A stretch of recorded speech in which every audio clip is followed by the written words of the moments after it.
Hello mga ka-approve! For today's video, another kakanin recipe na naman tayo. Luto po tayo ng putong balinghoy with bukayo in the inside. Tara!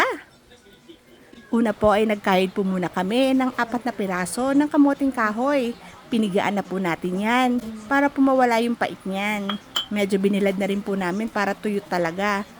Pagkatapos po niyan, niligyan po namin ng 1.5 cup ng brown sugar.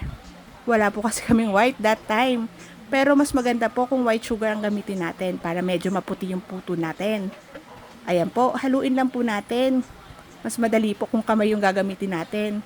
Pero syempre dapat malinis at naghugas po tayo ng mabuti. Ayan po. Pag nahalo na po natin mabuti yung ating kamoting kahoy at asukal, pwede na po natin yung hulmahin sa ating mold. Ayan po. Lagyan lang po natin ng kalahati ng kasaba mixture na ginawa natin. Tapos po, lagyan natin ng 1 teaspoon po ng bukayo sa gitna nito. Tapos, takpan po ulit natin ng another kasaba mixture. Ayan po. Ulit-ulitin lang po natin yung ganyang procedure. Pagkatapos po niyan at naubos nyo na lahat yan, isasalansa na po natin yan sa steamer.